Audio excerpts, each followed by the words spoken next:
Well, good evening. I'd like to call to order the February 17th, 2022 meeting of the Santa Barbara Harbor Commission. Angela, would you perform a roll call for us? Yes, of course. Thank you. Commissioner Anderson, Here. Commissioner Kramer, Present. Commissioner Hanrahan, Present. Commissioner Nelson, Present. Commissioner Stanowick, Here. Commissioner Stedman, Here. and Chair McRae. I'm here. All right, that's everybody. Thank you. Thank you very much. Are there any changes to the agenda this evening? Chair McRae, no, we're good to go. No changes. Great, thank you very much. And Angela, do we have any public comment waiting? I know we got a couple of letters that came in. At this time, we don't have any hands raised, but I do want to remind the public that if they'd like to make a comment on something that's not on the agenda, they can do so now and indicate that by clicking the raise and lower their hand icon. And I will notify you when it's your turn to speak. And I still see no hands. Oh, all right, thank you very much. So we have on our consent calendar the approval of the minutes, and the recommendation is that we waive further reading and approve the minutes of the special meeting of January 2022. Do we have a motion? I'd like to make motion to approve those minutes. And a second? I'll second. So it's moved and seconded. Could you perform a roll call vote for us, Angela, please? Commissioner Anderson, Approved. Commissioner Kramer, Yes. Commissioner Hanrahan, Approved. Commissioner Nelson, Yes. Commissioner Stanowick, Yes.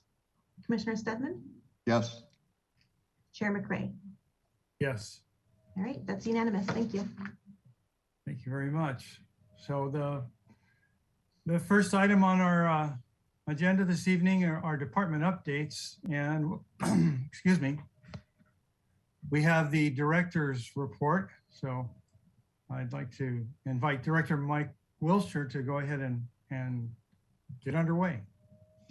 Thank you, Chair McRae, and good evening, Harbor Commissioners and anyone who's tuned in tonight. So as the Chair said, I'm Mike Wiltshire, the Waterfront Director. So for this month's Director's Report, I'm going to provide a brief high-level overview of the Waterfront Department. So really our kind of staffing and structure and operations. It's intended as informational, really high level, just kind of to give yourselves and the public kind of a refresher on the operation from our side. Next slide. All right, so the Waterfront Department is a department within the city of Santa Barbara. So up on the screen now is a list of all of the other city departments. So us, the Waterfront Department, we interact fairly regularly with all of these departments, obviously some more than others. And some key points about us as a department that kind of separates us from the others is we are an enterprise fund, which is somewhat unique. So what this means is we don't receive any taxpayer dollars, we don't receive any general fund dollars, and we really rely solely on the revenues generated here in the waterfront to cover our operational costs. Our department is broken down into 3 operating divisions. I'll dive into those a little bit in a minute. We have 48 full-time staff and anywhere from 20 to 60 part-time or hourly staff. And our operating budget sits around roughly $16 million. Next slide. All right, so here is a little more granular look at our organizational structure. So again, we're broken down into 3 kind of distinct operating divisions. So the first one on the left there in green is our business services division, and that's overseen by Mr. Brian Bossy.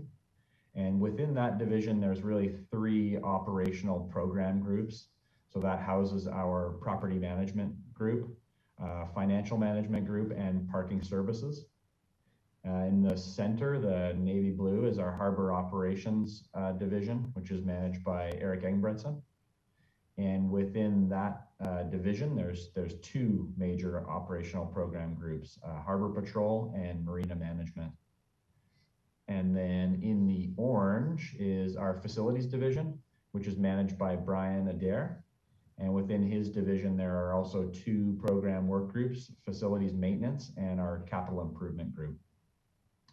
I'm going to dive into a little more detail on each of these divisions in the next slide. So next slide, Angela. All right, so our business division, a few highlights from this division. So again, we are an enterprise fund, and so we rely on our revenues generated within the waterfront. One of the big major components of our business services division is a property management element. So we oversee and manage 61 tenant leases and licenses. And so this includes all of our restaurants, commercial tenants, nonprofits, and a variety of other tenants down here. These leases are located in our facilities all throughout the waterfront. So out on Stearns Wharf and the Harbor Business District, down on Ledbetter with Shoreline Beach Cafe, and really throughout the harbor. And tenant leases make up the second largest source of our revenue for the waterfront department. I'll give a high level look at how those revenues are broken down a little bit later. And in addition to our tenant operations within the business services division, we have our parking operations. And so we look after 10 public parking lots with over 3,000 parking spaces. So I really see it as kind of an excellent and affordable resource for access to city beaches and services within the waterfront.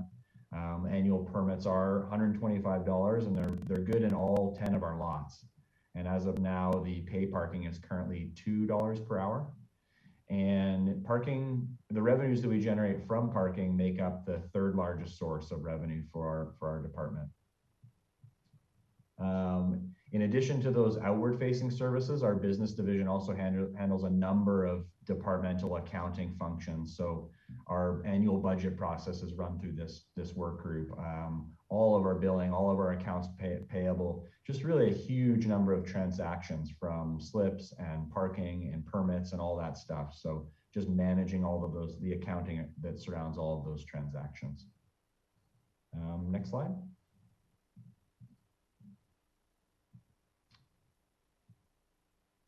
All right, and so now a quick look at our harbor operations division. One of the main components of this division is our harbor patrol unit. And so they make up a huge portion of this division. There is 10 harbor patrol officers and 1 harbor patrol supervisor. It's a 24/7 operation, and coverage includes our entire waterfront. So Ledbetter to East Beach, all of Stearns Wharf, the Harbor Business District, and really the surrounding ocean waters and the marina itself. In addition to harbor patrol, the marina management operations live within this division. And so we have a little over 1,100 slips. So this group kind of manages all of the transactions with those. So our recreational slips, commercial fishing slips, liveaboards, visitor slips, all the ins and outs of the marina kind of go through this work group. The marina management staff also work our front counter and manage all of our various kind of waterfront beach and usage permits. So some examples of that are West Beach permits for outrigger storage and catamaran beach permits for catamaran storage. Next slide. And finally, our facilities division. So really at the root of it, our facilities division is tasked with maintaining and improving all of the infrastructure down here at the waterfront, which is really no small task. I mean, this is a tough thing to do in the best of environments, let alone a marine environment. The facilities division is broken down into 2 major work groups. Maintenance, if you're down at the harbor during the week, you'll without a doubt see our maintenance workers walking around doing what they do. And so they maintain Stearns Wharf, all of our harbor facilities, all of our marinas and docks, parking lots, all of the utilities and infrastructure that kind of serve the docks and serve our area. The other major group within the facilities division is capital projects. And so this group is really tasked with oversight of larger capital infrastructure projects. And this is managed through our capital improvement program, or CIP, you might hear it referred to as. These are really kind of multi-year larger infrastructure reinvestment projects. Typically, the capital projects group is dealing with projects larger than $100,000. And as an operation, as the waterfront, we really aim to reinvest kind of at least 10% of our operating budget, 10% of our revenues back into capital and infrastructure on an annual basis. So this comes out to about $1.5 million to $2 million, which is what we're targeting each year to try and reinvest into our infrastructure to keep it up and keep it going for really decades to come. Next slide.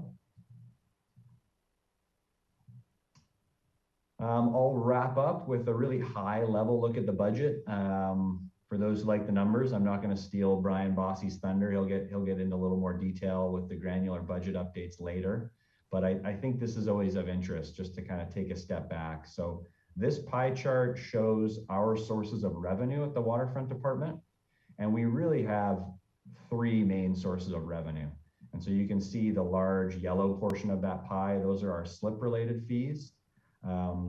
Those come in at about $7.2 million, which makes up roughly 43% of our budget. Next on the list is the blue portion, which is our tenant rents, and that makes up about $5.9 million of our budget. And so that's 35% of our budget. And then finally parking, which is the gray triangle, at about $3.5 million or 21% of our budget. There's also that little tiny hair, skinny little segment in there. And that's just a very small portion of our revenue that comes from financial management, which is really essentially just the interest earned on our reserves and our cash. Next slide. So that previous slide was the revenue side. So this is kind of where the costs of our operations land. And so again, this is intended to be really high level. So if you look through some of our larger expenses, so first on the list is our staffing, salaries, and benefits at roughly 50% of our budget. And so this does include Harbor Patrol as well. Next on the list is supplies and services.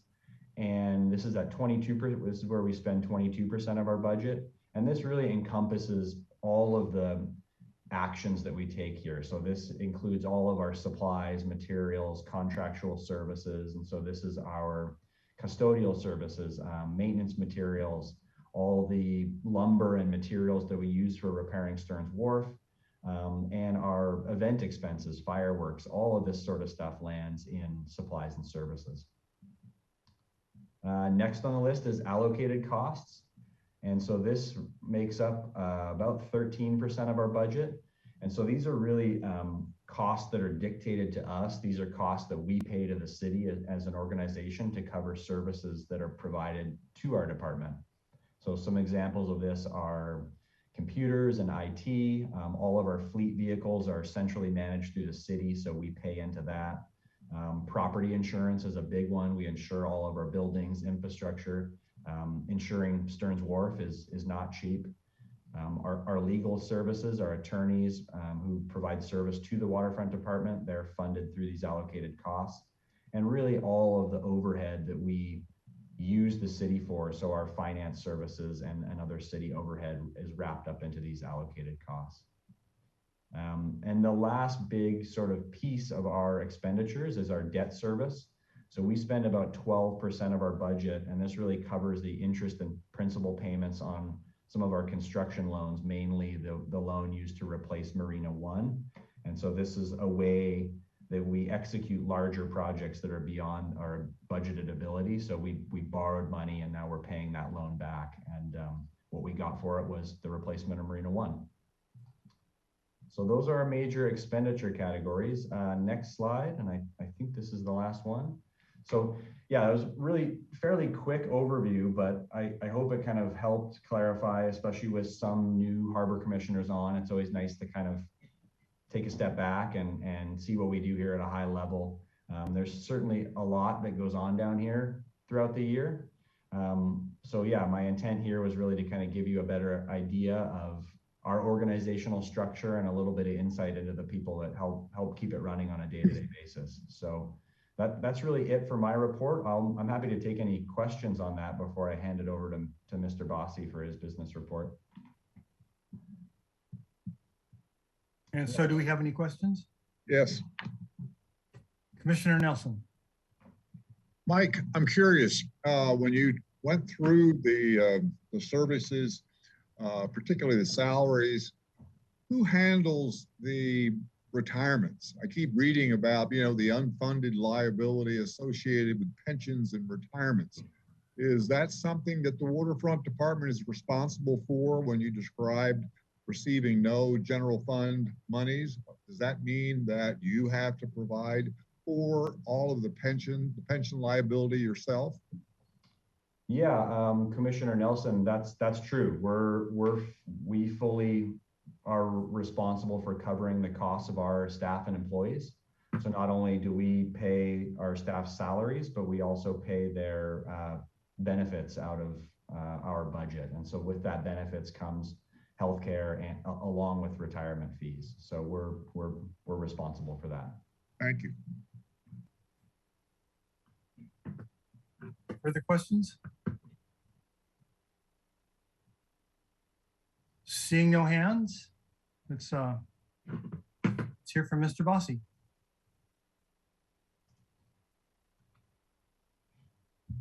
Good evening, Commissioners. Brian Bossy. I'm the Waterfront Business Manager here at the Waterfront Department. And we've got a lot of stuff going on down here at the waterfront. So I'm going to go over 3 different events. One is already passed, but a couple of them are ongoing.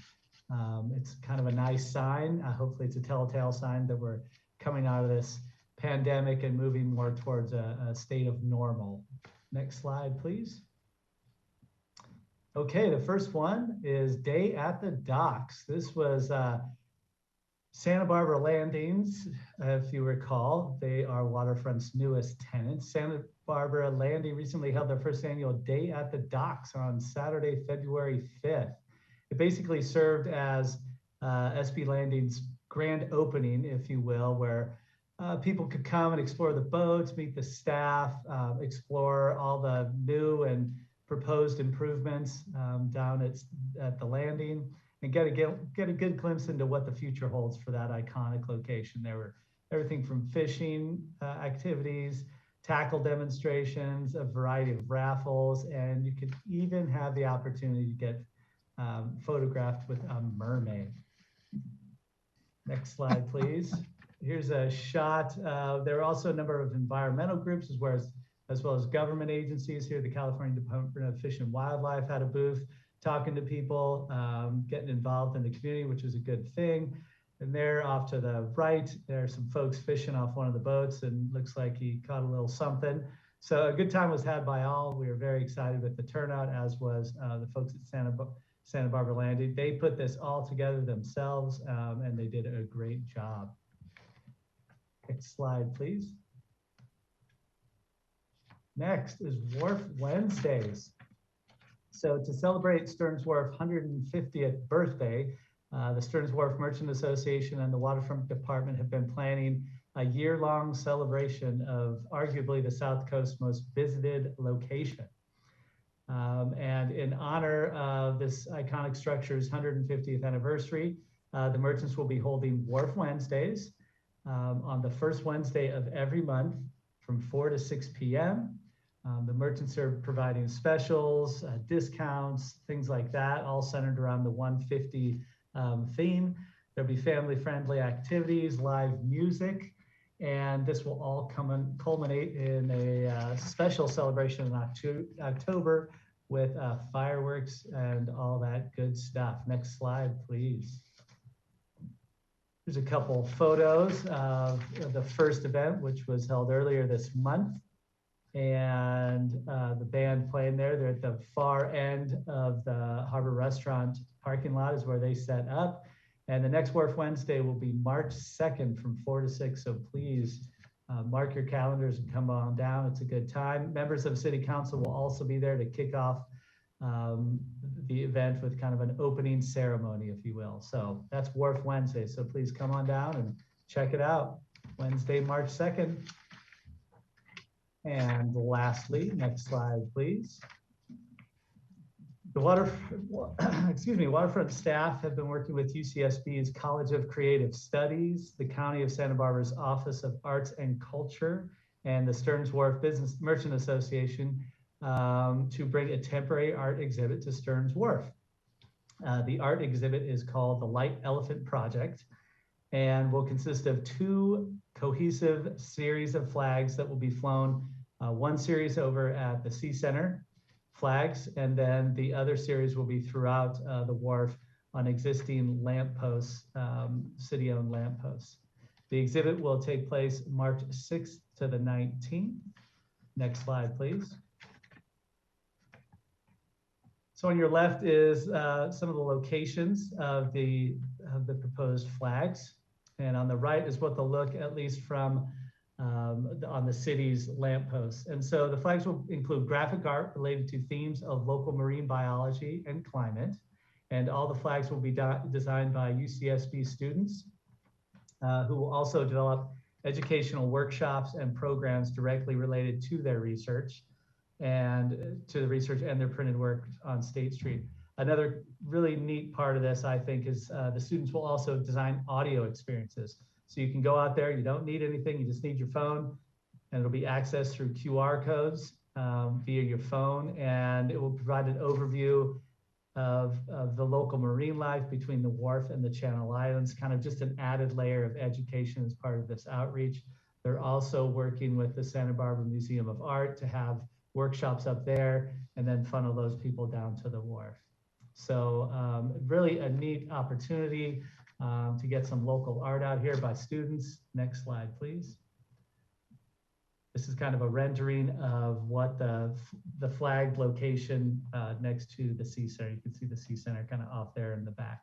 So they went through a very lengthy permitting process, the UCSB folks, and supplied the appropriate insurance, and they've been great to work with. We're really excited to see this go up. They'll be there a few days before March 6th, kind of getting things set up, but again, March 6th through the 19th. So please, another opportunity to come down to the wharf and check out some local art from some of our very talented UCSB students. And that concludes my report. I'm happy to answer any questions if the commission has any. Questions? Yes, or go ahead, Betsy. Yeah, I've got a comment and suggestion and a question. The comment was, it was very, very nice to see Mick and Ginger Kronman at the day at the docks. And I don't think Mick is missing being with the staff at all, from what I gathered. And so my comment would be, I hope that next year, the day at the docks could have a booth with the Santa Barbara Wildlife Care Network, as well as the Marine Mammal one. It was interesting to talk with the guys at the Fish and Wildlife, but they didn't seem to know very much about anything except fish. So just a suggestion, if you could pass that on to Jamie, please. And my question is, what's the origin of Light Elephant Art Project? Where's the elephant? I do my best to stay out of artistic interpretation. All right. I haven't seen the completed graphic designs and flags from the artists. I can't imagine that there's going to be the elephant in there if it's talking about local sea life. Don't know. Maybe it's a mammoth, swimming mammoth or something. Yeah, I learned long ago that I just let the art be. Okay. But we're excited. It's a neat collaborative effort. We're happy to have them down. It sounds great. I look Yeah. forward to seeing it, but I just was wondering if there'd be an elephant also. Thank you very much, Brian. John Stedman, I saw you had your hand up and then you lowered it when the light elephant question came. Do you still have one? Good observation, Chair McCray. I had the same question Betsy did, but I thought for a moment that maybe the aerial view of Stearns Wharf resembles the outline of an elephant. I don't know, kind of abstract. But. All right, and I see Seth has a hand up. Yeah, I had a question. In general, when we have events like the Day at the Docks, you know, on the first Wednesday of the month, or the Art on the Wharf, what are the mediums that we have to kind of promote that so the city knows? Do we use the newsletter that's sent out with the water and the trash bills, or do we have an Instagram account, or how do we let people know what's going on down there? What's our broadcast method? Chair McCray, Commissioner Anderson. We have a variety of social media. We have Instagram, we have, all that. We put it on our website. We also work in these cases, obviously on the wharf with the Stearns Wharf Merchants Association. They had, I believe KEYT was down there for the first Wharf Wednesday. So that got some play. We're in constant contact with KEYT, pushing events in and around the harbor. So those are kind of our primary methods. When we do, if it lines up with the dock lines, we can put something along those, something in that of course is published quarterly. So it just kind of depends on timing. So yeah, we do our best to work with the local media, Newshawk, things like that, as well as our social media. Thank you. Yeah, you bet. Very good. Are there further questions, comments?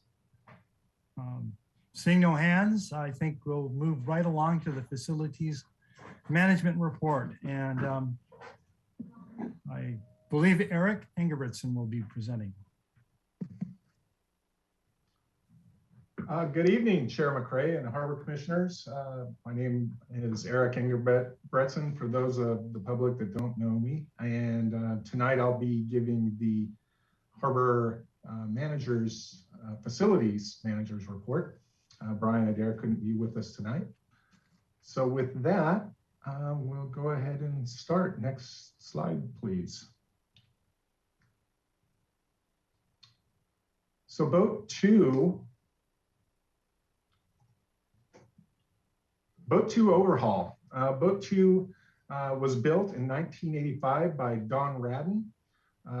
This boat is approximately 32 feet in length and was slated for refurbishment to its hull, deck, and cabin due to stress fractures and water intrusion. It was also noted that the fuel tanks needed replacement as well. The winning bid for this was from Hull Research from Ventura, California. And that bid came in at $143,000, and we had originally budgeted $200,000 for this project. Although the hull's approximately 37 years old, the engine drives are in fairly new conditions, so much needed work should increase the lifespan of this vessel another 10 to 15 years. Next slide, please. So Boat 2 here pictured is our primary quick response offshore vessel.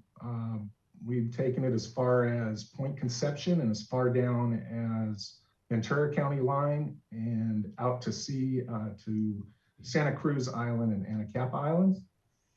It's also has fire suppression capabilities and can pump over 900 gallons per minute. It's one of 4 vessels that are operated by the Harbor Patrol. Next slide, please. So we had folks in-house, our vessel mechanic and Harbor Patrol crew member that removed all the mechanical and electrical from the boat prior to the vessel making its trip down to Ventura. So as you see in this picture, we've got pretty much everything stripped out of the boat and it's prepped for its departure. Next slide, please. And picture here is the aft section of Boat 2, which houses 2 turbo D6 Volvo Penta engines. They both produce 330 horsepower each. And again, this projected completion date for this is early June, which is just in time for our busy summer months. And that's all I have from Brian's PowerPoint. Any questions? I see Seth still has his hand up, but he's not on the screen, so that must be a lingering hand. Do we have any other questions? I just myself want to compliment Harbor staff for their ability and skill in being able to do as much of this work as they've done. It's quite impressive that that they were able to in-house remove the mains and all the electronics and undoubtedly the wiring and so forth, and get this all prepped out and ready for the haul work. I'm sure it represents quite a cost savings. Kudos to them, for sure. Absolutely, they do great work. All right. So that brings us to Mr. Eric Engebretson with the Harbor Operations Report. All right, well, you've got me again. I won't make a hat trick, but you'll get me 2 doses of me tonight here. Again, Eric Engebretson. Thanks, Chair McCray, Harbor Commissioners. I'll go ahead and get started with our Harbor Operations Report. Next slide, please.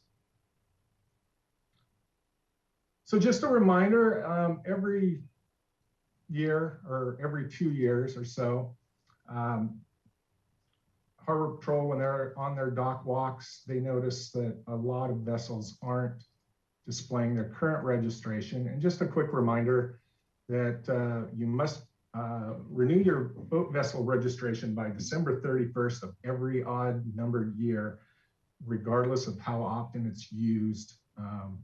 And that's for, of course, undocumented boats. And in this slide, you can see how do you know when your boat needs to be registered? Well, if you own or operate a boat in the state of California, it's likely needs to be registered with the Department of Motor Vehicles. And any sailing vessel over 8 feet long, or every motorized vessel in water, unless it's already documented by the U.S. Coast Guard, as mentioned. As you can see, the CFs pictured must be painted or permanently attached to each side of the forward bow quarter of the vessel. Must be in plain vertical block characters of at least 3 inches in height and contrasting color to the hull, and be arranged to read from left to right. Any questions? Next slide, please. Well, I don't know if everybody heard about the dog rescue, but it did make news. Harbor Patrol on January 15th at approximately 9 o'clock in the morning, Officers Gray and Chris Shrake received numerous reports that a dog was swimming out to sea attempting to retrieve a soccer ball. A short time later, officers located the dog's owner on the beach, who explained that the dog was just continually chasing the ball out to sea and was unable to get the dog to return. Gray and Shrake returned to the harbor and responded on boat 1 and located the pit bull, later identified as Dallas, approximately 3/4 of a mile south of the yacht club, and still in pursuit of that soccer ball, heading to Santa Cruz Island, as Officer Grace stated. With some coaxing, they were able to get Dallas on board, along with the soccer ball, and ultimately reunited the owner with his dog, or with the dog with his owner. Next slide, please. I love it. So we currently have a position just opened up in our operations for operations assistant. This is a key customer service position providing administrative support. And I think Mike briefly, Director Wilshire spoke about it, are the marina management part of the operations and all of the things that our front counter people do. They're kind of our unsung heroes, but they're very efficient group. They handle transient slips, transactions, as well as permanent slip transactions. They interface with the public, the Harbor Patrol, facilities, administrative staff, oftentimes fielding calls from our dispatch ring down with our combined communication system through the fire department and also the police department. We currently have 3 operations staff and 1 supervisor, and as mentioned, they run a very efficient marina management program. Any questions? Next. Yeah, I have a question. Okay. There's a thing called a mussel sticker I noticed in your diagram. Are the boats in the harbor required to have a mussel sticker? Oh, you're, Chair McCray, you're in reference to the Department of Motor Vehicle slide? Is that correct? That's correct, yeah. Yes, no, that is I believe it's I don't know if I'm pronouncing it right, but the Waga mussel invasion, and that's freshwater. Okay, so if the boat is used exclusively in saltwater, boaters don't need to have that, but if they take it to the lake, they do. Chair McCray, yes, you're correct. Very good, thank you. And so that concludes our department update and brings us to new business. And so we have Mr. Brian Bossy with a. Oh, I have a quick question. Oh, I'm sorry, go ahead. Yeah, thanks, Mr. Egerbretson for the presentation. I have a quick question just regarding the California vessel registration. There's a lot of boats that, don't have that CF number. And I was just curious, is there a substantial benefit to being federally documented opposed to California registered? I mean, in the past, I was told that if you have trouble, in international waters, like if you're going to Mexico or something, you would have the assistance or support of the U.S. Coast Guard. Is that still the case, or is there any other substantial benefit why a boat would not be California registered but be federally documented by the U.S. Coast Guard? I believe, Chair McCray, Commissioner Stanwyck, I believe the main reason, like you pointed out, when you are in federal waters, there are other assistances provided. I mean, if you're sinking, of course, the Coast Guard, they'll respond to any call along those lines. But I think lately, more out of convenience, is that you can document your vessel, and you can do that for multiple years, not just every odd year, but you go up to 5 to 10 years, pay one fee, or if you only want to pay 1 year, I think that is the major benefit. Okay, great, thanks. Of course, and I did have one more slide, Chair McCray. Oh, go ahead, please. Yeah, West Beach permit sales are coming up, and those sales will become available Friday, March 11th at 8 o'clock in the morning. It is first come, first served, and we currently have approximately 9 West Beach clubs that are taking advantage of this these sales to put their paddle craft out on the beach. We have 51 permits for individual boats and 20 outriggers, 20 sailboats, 8 outriggers, and 2 sailing outriggers. And of course, our recently added 1 Chumash Tomo. And that does conclude my report, and I'd be happy to answer any questions. Are there further questions?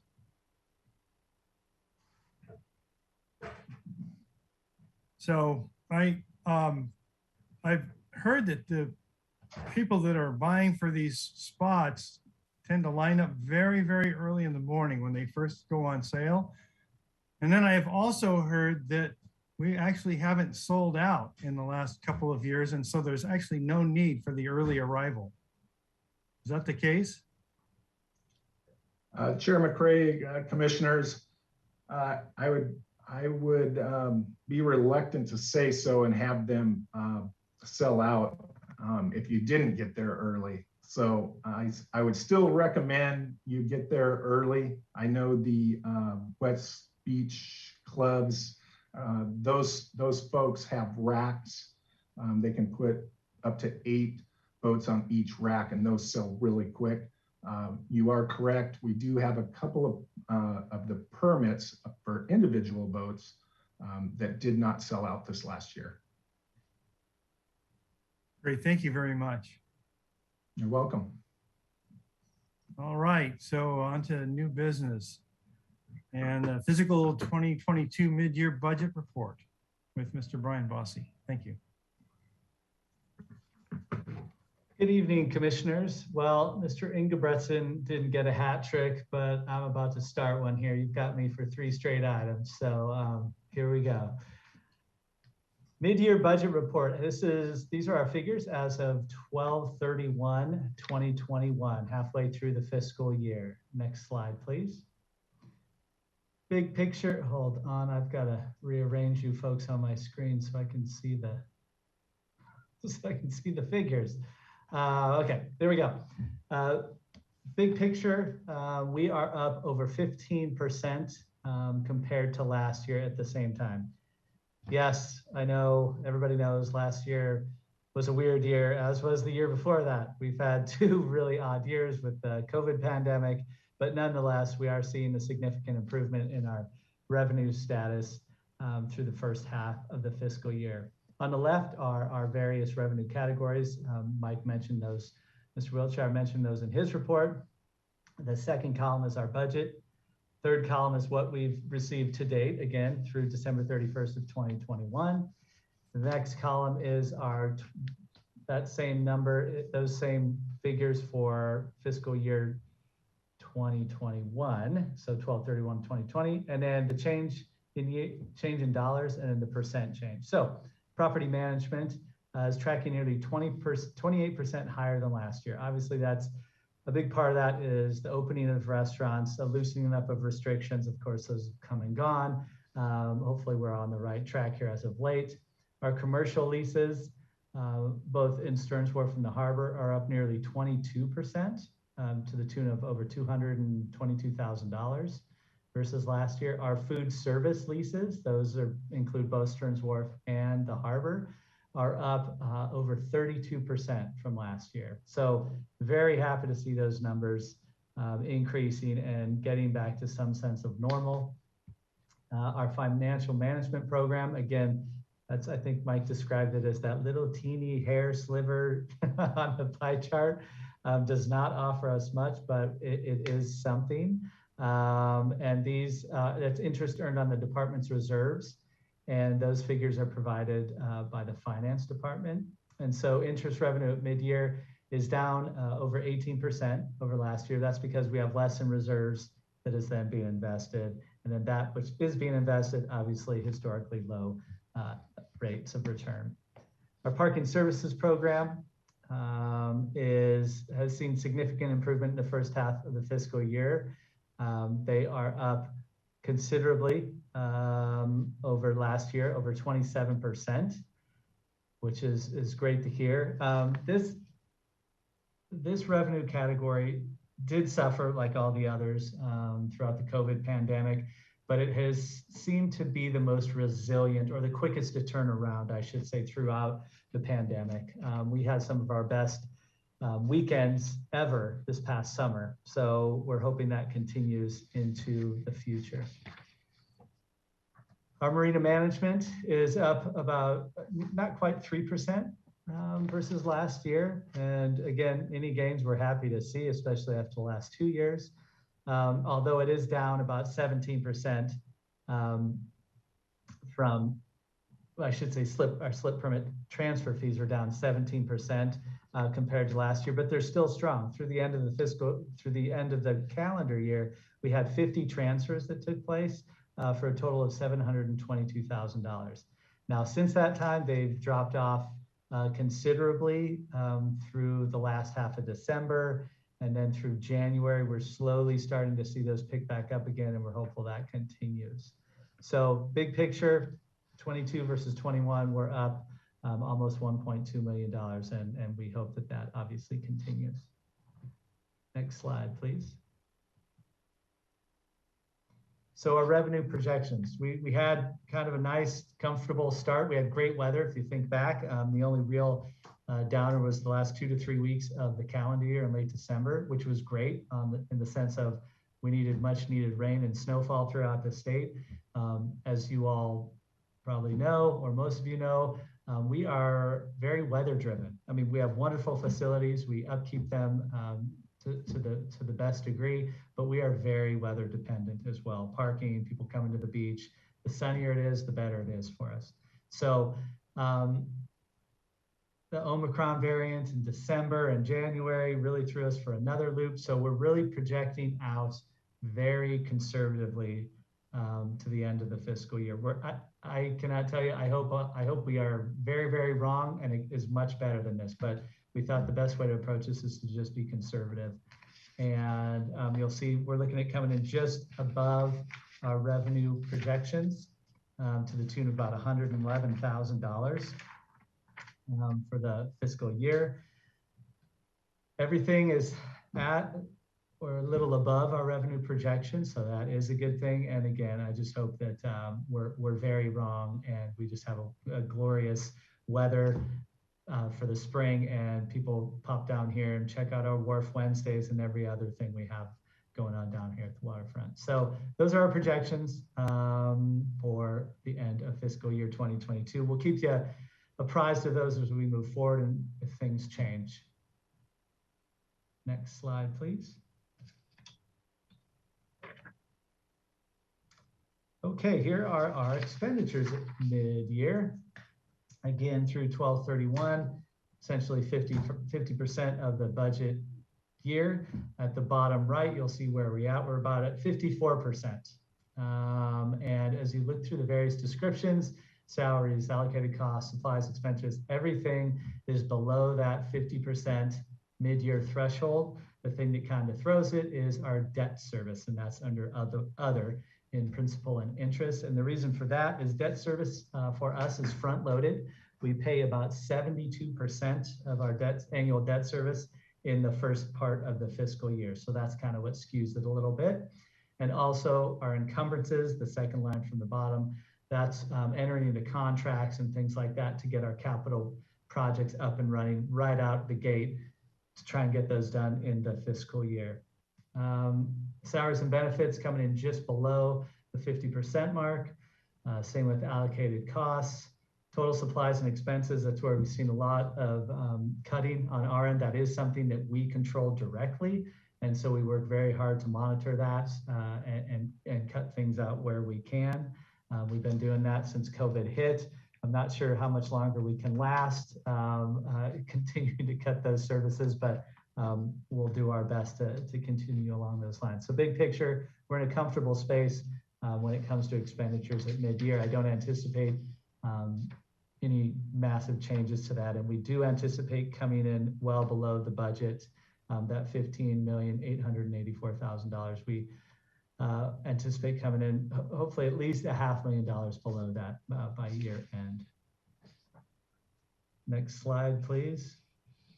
This kind of gets to our projections. Salaries and benefits, basically, we anticipate having those all paid out as with the allocated costs. Again, big savings we're hoping for in the total supplies and expenses. Our community promotions, we're looking at some savings there. Obviously not a lot in the dollar sense, but every bit helps. A big part of that was smaller fireworks shows on both July 4th as well as the Parade of Lights, and just general costs for those two events.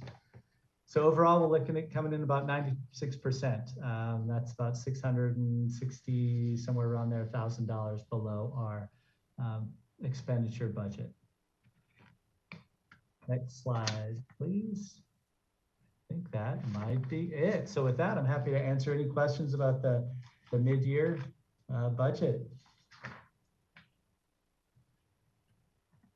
Commissioner Nelson. Thank you.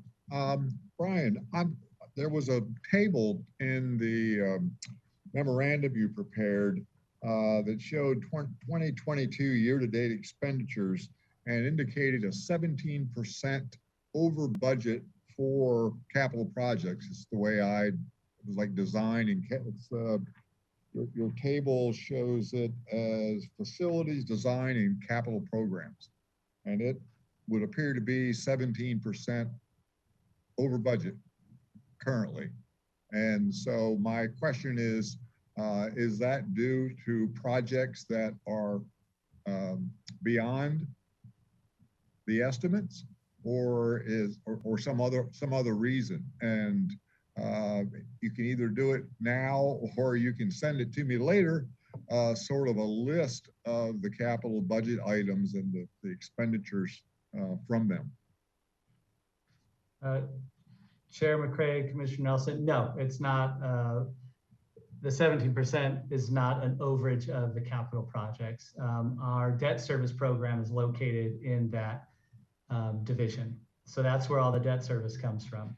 Okay. It's classified in capital projects and service, or that particular category. So it's interesting. I believe we have one full-time employee that gets paid out of there, and it's one of the larger budgets, and that's because you have almost $2 million in debt service. So that overage is attributed to that the fact that we pay 72% of that debt service right out the gate, starting the fiscal year.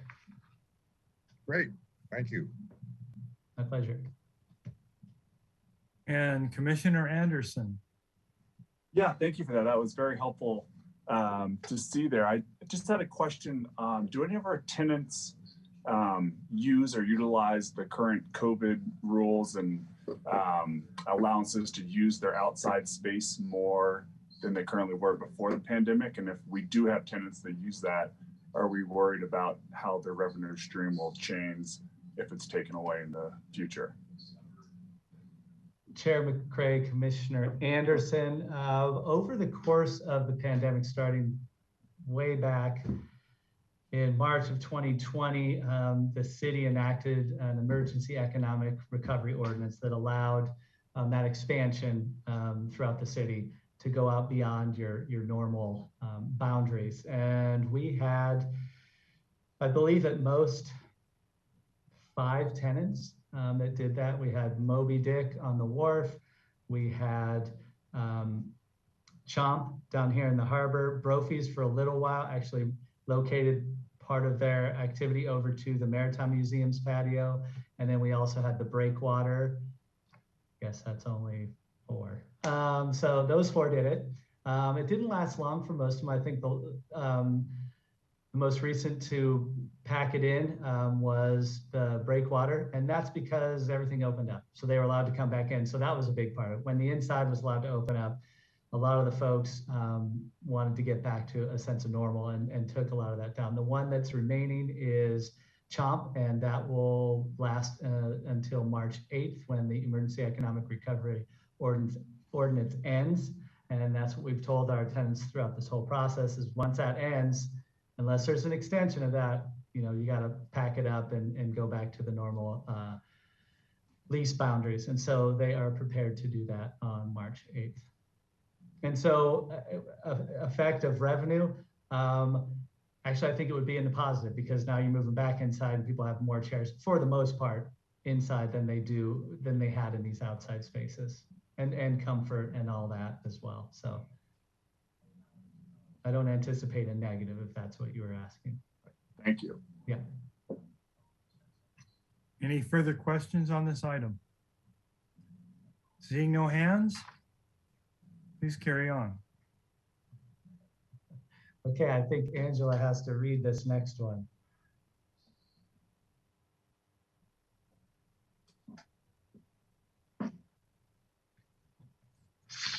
Hello. Okay, item number 7, proposed assignment of lease agreement number 27008, Seacoast of Santa Barbara, Inc., located at 125 Harbor Way. Recommendation that Harbor Commission review and recommend that City Council approve a change in ownership via the assignment of lease agreement number 27008 for Seacoast of Santa Barbara, Inc. at 125 Harbor Way. Thank you, Angela. Here we go. Next slide, please. Okay, this is a proposed lease assignment for Seacoast. They are proposing a change of ownership, and the request was put forth by the existing owner, Mr. Brian Coriat, and essentially this boils down to a change in the composition of ownership. And so in each lease agreement, we have a threshold in which if a change in ownership is more than 25%, we require the tenant to go through this process. And so there are no changes to the existing terms. It's merely a change in the ownership. And currently, Mr. Brian Coriat and Ms. Vicki Van Hook are the primary owners at 70 and 30%. They are proposing to bring in Mr. Bob Nam, or Nam. I'm not sure exactly how to say that, so forgive me, Bob. And he is an avid sailor, and he's been sailing since the age of 5. He's owned numerous power boats and sailboats, and he is currently runs Seacoast in Channel Islands Harbor. Now, the change of ownership, Mr. Coriat's going to go to a minority owner. Mr. Nam is going to come in and be a majority owner. And so that then triggers, it's more than 25%. And so that's why we're here with this particular process. As I said, Mr. Nam currently manages the Seacoast office located in Channel Islands Harbor. He's been a yacht broker since 2001 after a very successful career in advertising data processing and as the CIO of a major advertising agency group. Whew, that was a mouthful. Okay, and so Mr. Nam would assume day-to-day operations of Seacoast of Santa Barbara if this moves forward. Next slide, please. As I stated, the existing terms will remain the same. It's a change in composition of ownership. I just went through this. Next slide, please. Sorry about that. Terms will remain over 4 years left on the initial term, and then they do have the option for one 5-year option that would extend it out to 2031. Base rent of $2,200 per month and various percentage rents based on the type of activity that is taking place. Next slide, please. Again, another photo of Seacoast and a pigeon in the left corner swooping in there, kind of interesting. Okay, next slide, please, sorry. That is the presentation on the proposed lease assignment of Seacoast Yacht Sales. Again, just a change of ownership percentages and how that breaks down. I'm happy to answer any questions if you have them. And I just thought that Mr. Hanrahan, I believe you are an employee, so I guess from a legal perspective, this won't be in your wheelhouse this time around. Correct. Yeah, it seems it's a good time. This would be something I would recuse myself from. Yeah, I'm sorry. I should have asked that at the start. My bad. No worries. So if there's any questions, I'm happy to answer those or do my best to answer those. Okay. I do see that Commissioner Anderson has his hand up, but I believe that's a legacy hand. Yes, sorry, that's a legacy hand. All righty. Do we have any questions for Mr. Bossi with respect to this item? I'm seeing no hands. Well, I'd like to turn to public comment and see if we have any public comment on this item before we entertain an action. At this time, we don't have anyone in the public with their hand raised, but if anyone would like to make a comment, they can raise their hand and I'll go ahead and call on them and they will have 2 minutes to speak. And I'm still seeing no hands. All righty, so I guess we're free to move into discussion if there's anybody who would like to say something one way or another with respect to this. Seeing no hands, I will look for a motion.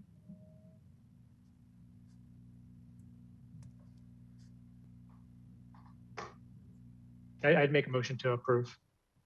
Second. We have a motion and a second.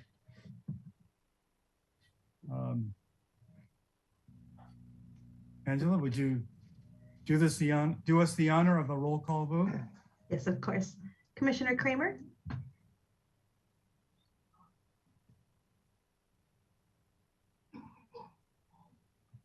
Commissioner Kramer? Sorry, I was muted. Yes, I approve. Sorry. Thank you. Commissioner Hanrahan? Abstain. Perfect. Commissioner Nelson? Approve.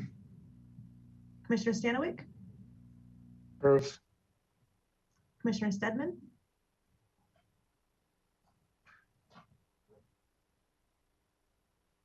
Commissioner Stedman?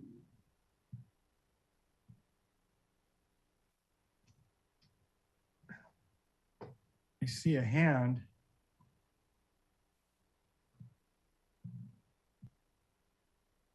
Okay, I'll move on. Commissioner Anderson? Approved. Chair McCray? Approve. Okay, Commissioner Stedman? Okay, we'll go ahead and count that then. So Commissioner that Stedman is approves. unanimous with one abstention. Very well. Okay. Thank you. And I believe, according to Mr. Bossy, we're back to him again for the next item.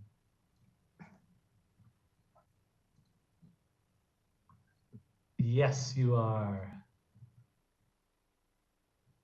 Did you need to read this, Angela, or can I? I can go ahead and read it if you'd like. Item number 8, proposed lease agreement with Channel Islands Outfitters, Inc., doing business as Paddle Sports of Santa Barbara. Recommendation that Harbor Commission review and recommend City Council approval of a 5-year lease agreement with one 5-year option with Channel Islands Outfitters, Inc., doing business as Paddle Sports of Santa Barbara for the 956 square foot retail store at 117B Harbor Way. Thank you, Ms. Rodriguez. Next slide, please. Here are a few photos of one of our wonderful tenants down here at the waterfront, Paddle Sports. Garrett Kababik has operated Channel Islands Outfitters Incorporated, doing business as Paddle Sports of Santa Barbara since October of 2010. Among the many permitted uses under the lease are kayak rentals, sales and demonstration of kayaks, stand-up paddle boards, staging area for guided kayak trips, kayak instruction, the sale of clothing, sunscreen, and pretty much anything you need for a day at the beach. I think a lot of people think of them as just an SUP rental, but they offer so much more than that. I encourage you to go down to the facility. It's a beautiful space, and they do a great job maintaining it. Next slide, please. So the proposed lease terms are one 5-year term with one 5-year option at a base rent of $3,277.50. And they also have a percentage rent clause, 5% of the tenant's gross receipts or the base rent, whichever is more on a monthly basis. And they do have cost of living increases based on the consumer price index. Next slide, please. So as far as the coastal land use plan compliance, Paddle Sports is considered an ocean-related use per the coastal land use plan. They are ocean-related uses are considered secondary harbor uses that aid in providing a desirable environment for the public. And Paddle Sports does just that. They are very well known throughout the community. They do a lot of work outside of our harbor here, and they are an appropriate ocean-related use that meets the parameters of the coastal land use plan. They are tenant in good standing by the department and have no outstanding default notices on file and are prompt with their rental payments. With that, I'd be happy to answer any questions if you have them about the proposed lease with Paddle Sports. And if this was approved similar to the last item, I didn't state, these will move on to City Council in early to mid-March.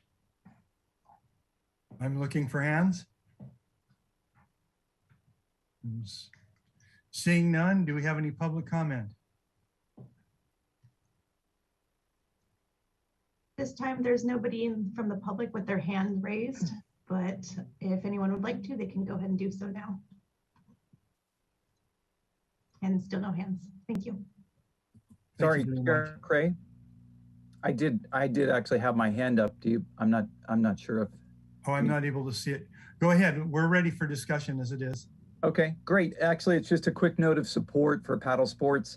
I'm a huge fan. I think that they do provide that ocean-related use in the harbor. It's just the shop is always clean and well put together. And especially the way that they're educating their paddlers in the channel these days. It used to be that people would drift into the channel and really become a hazard. And I think that the Paddle Sports, as well as the Sailing Center, have really done a great job of educating their users about how to keep people out of harm's way so that we can continue using the navigable waters in the harbor. So anyway, just a note of support. I think they're a great tenant. Great, thank you. Nice endorsement. Further questions or comments or discussion on this? All right, so I'm looking for a motion.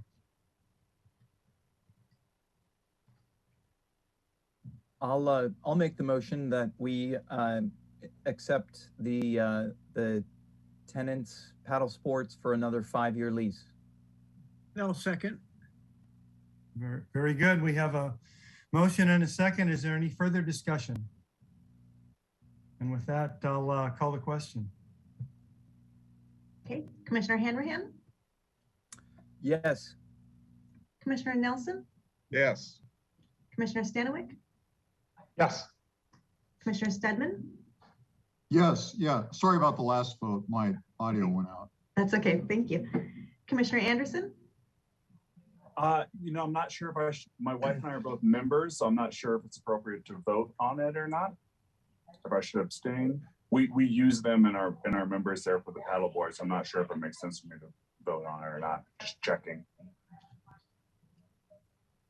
you could abstain if you would like. Yeah, if you want to be safe and say, I don't think it's an issue because you don't have a financial benefit if it were approved or not. But in the interest of being safe, if you can abstain, that Okay, might be a good way to do it. Safe. I'll abstain. Sounds like we got it figured out. Yeah. Okay, Commissioner Kramer, Yes. Chair McCray. Yes. Okay, that's unanimous with one abstention. Thank you. All right, so that brings us to item 9, determination of future Harbor Commission meeting date, time, and location. So we have an opportunity to consider some changes from what we had before as we move into in-person meetings.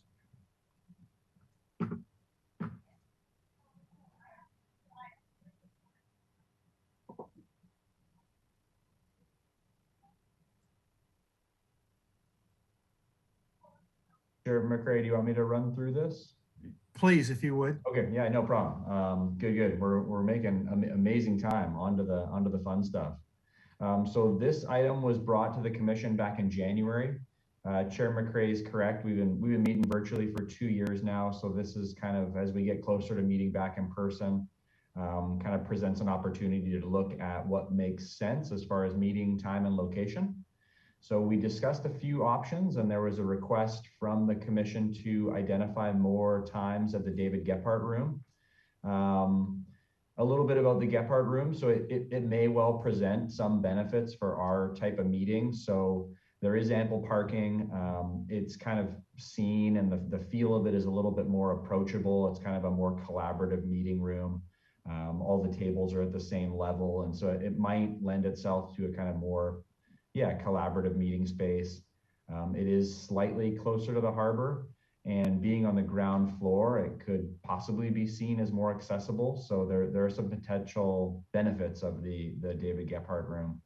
I put up on the screen now some of the available dates and times at the Gephardt Room. I did list that first one as staff's first preference for what it's worth, but I'll turn it back to you. So that first one on the list there is still maintaining the third Thursday. We could essentially start anytime from 4:30 onward. It does seem like there was some interest to kind of keep it in that evening range. Starting a little bit earlier would be beneficial from staff and potentially from the public, as we tend to go late sometimes. So it seems like that kind of sweet spot for accessibility is sort of 5 to 7:30-ish. But with that, I'll turn it back over to the commission. Very good, thank you. I think we should probably look and see if there's any public comment on this item, just to, unless there's questions. I don't see any questions for Mr. Go ahead. Yeah. Oh, why is it staff? Thank you. Why is it staff's preference to have the third Thursday at 5 o'clock or whatever time? Yeah, Commissioner Kramer. The date itself doesn't particularly matter to staff, but we do incur some overtime and having staff paid to be here till 6:30. We have seen our meetings go fairly late, so having an opportunity to sort of shift those into a period of time where potentially more people could participate, either not missing it on the front end and not having to wait till 7:30, 8 or 9 o'clock Okay. if they did want to comment. So mainly from a staffing and cost point of view, while still achieving accessibility for the meetings. Okay, great, thank you. Great. Are there further questions for Mr. Wiltshire? All right. Do we have anybody from the public that would like to weigh in on this? At this time, there's nobody from the public with their hand raised. All right, so we'll begin. Let's kick this off. I will say that I tend to prefer the status quo initially only because that's what people are used to seeing and so forth. And so people that are only occasional participants are less likely to miss us. However, I must note that I am not familiar with the David Gebhardt room. And if it's a better venue, I'm all for it. And I'm also sensitive to the fact that it does cost more and keep people out later if we start later. So my preferences are, I could go either way on this depending on how the rest of the commission feels.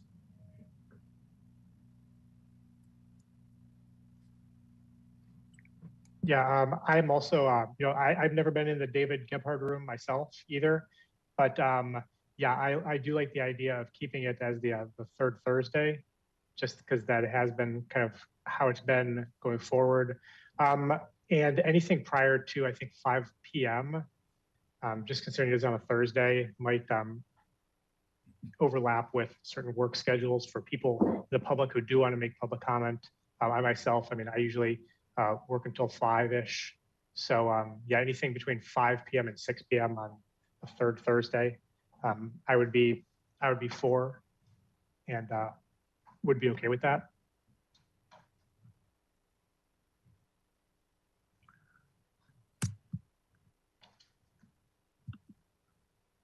Anybody else want to weigh in? Yeah. I see Michael Hanrahan has a hand up. Thank you, Chair McCray. Just a ringing endorsement for what Adam said. Same for me. I'd say I like the staff's preference, 5 p.m. on third Thursday in the Gebhardt room. Sounds like a clue answer. And Commissioner Kramer. Yeah, I like the Gebhardt room also. I think it is more informal, and it's particularly helpful to have parking for people who, well, for staff as well as people who might want to talk to us. And as far as time, I think from what Adam was saying, 5 would be kind of early to get from wherever he's working, the waterfront perhaps, to the Gebhardt room. But I'm open to whatever, 5:30, but whatever works for the others. 5:30, I think, would be appropriate.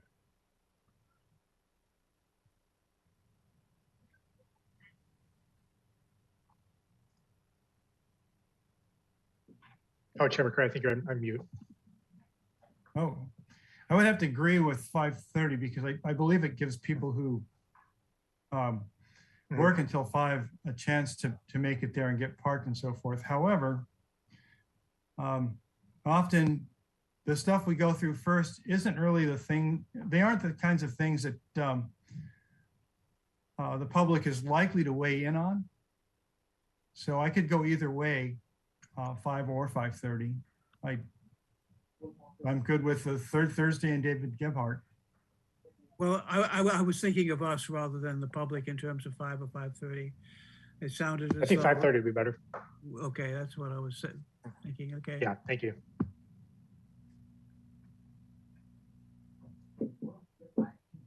All right. Is there any further discussion? I support the 5:30 on the third Thursday as well. Sounds good to me. Do we know when this would take place? Like this wouldn't be for the March meeting, would it?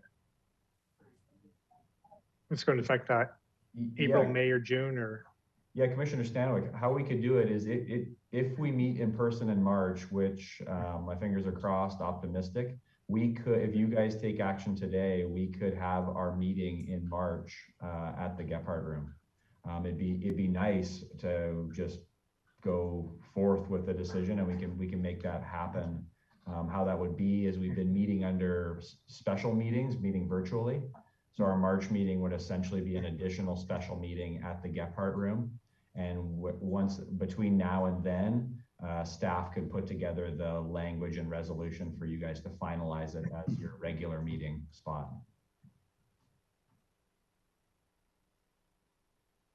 But we're still we're still waiting to determine if we're going to meet in person in March or not. So I'm not certain on that one yet.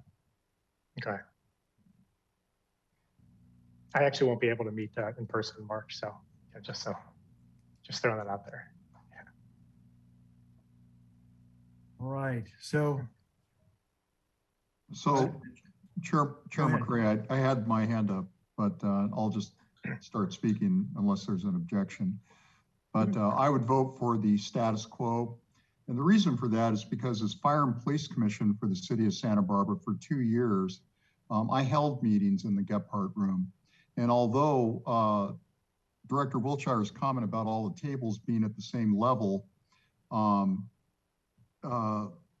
seems like a benefit, it's really not, because the way the room is set up, the angles don't afford good views of other people, not only on the commission, but staff, right? You have to crane your neck around, and you know, it's not in a semicircle pattern the way that City Hall is. And City Hall also affords a view of not only the waterfront staff, but also the public who chooses to attend. The acoustics in the Gephardt Room for people in the public who choose to attend are very poor, right? It's just that one level floor. It's not really designed very well for public speaking, unless there's a microphone set up and someone comes up to a podium to deliver comments. But my experience with it in over 2 years chairing meetings there is that the views afforded to staff and other commissioners were not good.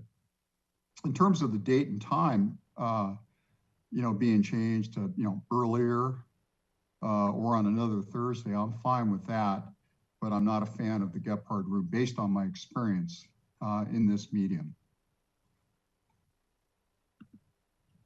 thank you for that comment. It's good to have somebody who's actually had quite a bit of experience in there weigh in on this.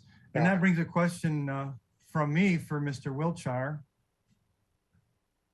And so I want to know about the time and the availability of council chambers then. Are they only available from 6:30 on? Chair McCray, on that Thursday, that's correct. And then I believe we have a picture of the Gephardt Room on the next slide, just to assuage a little bit. It is sort of in a semicircle. There will be a microphone and a podium to speak.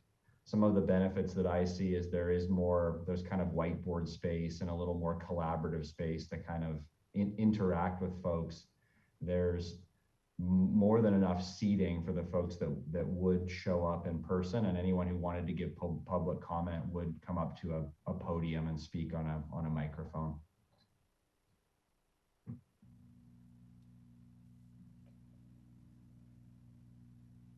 All right. I have to comment that in city council chambers, that map that's on the one side of the room is kind of helpful, or the picture of the harbor is. Yeah, that's a minor consideration. Yeah, it is a minor consideration, but there is an element of symbolism and history to not only the Harbor Commission, but the legacy of where we've conducted our meetings and where the public has been used to seeing us perform our duties.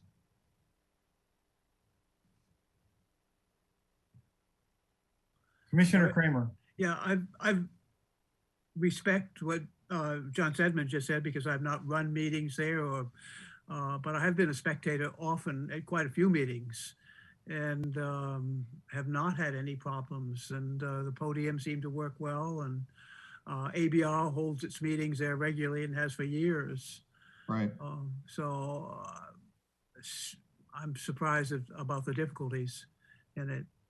And one thing I like prefer it to, I mean, I think sitting up on the dais like that is kind of off-putting for people in the audience. And I like the informality more of the Gebhardt room. And also, of course, as I said, the parking. It's can be difficult for parking. And if the Plaza de la Guerra revitalization goes through and begins, then there won't be any more parking in the in front of City Hall, and where there's parking now. There will be in the staff area, but it will be limited. So. Yeah, and My 2 cents. Yeah, no, and I respect your comments as well, Betsy. That was just my impression of having to, run meetings in that room. No doubt about it, there's more parking, right?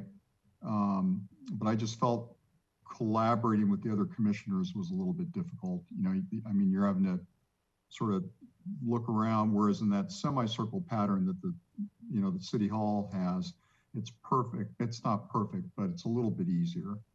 So.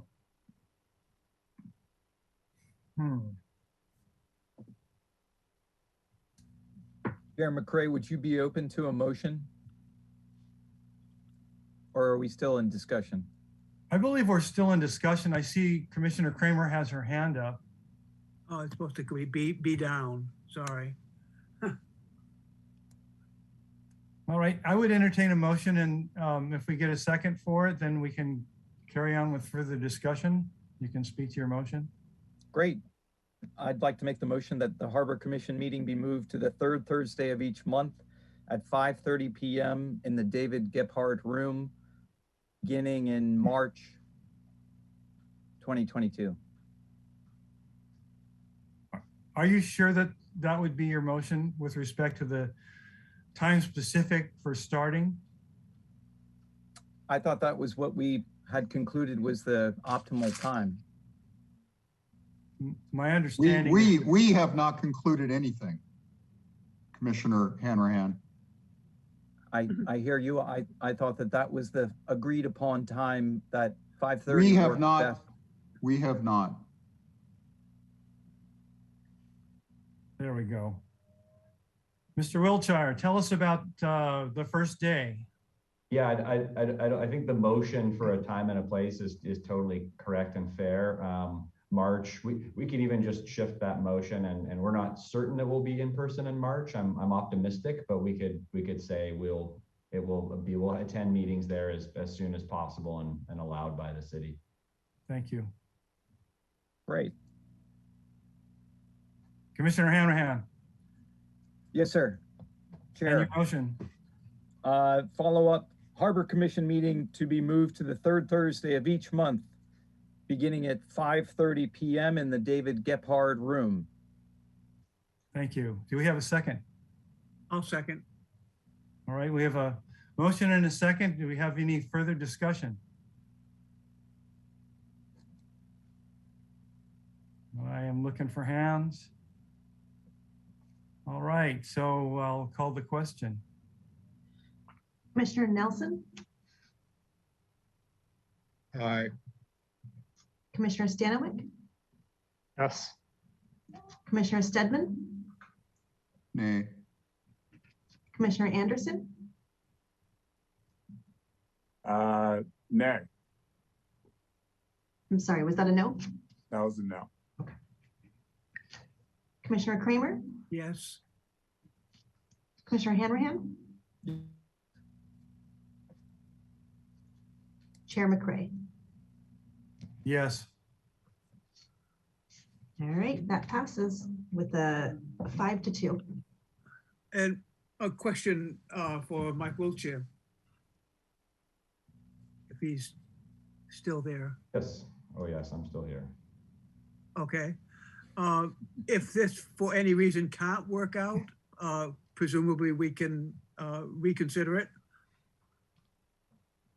Commissioner Kramer, Or doesn't work out rather than can't. I mean, Yes, I mean, meeting location and time is determined by action and vote of the Harbor Commission. So really, you could do that. You could do that anytime.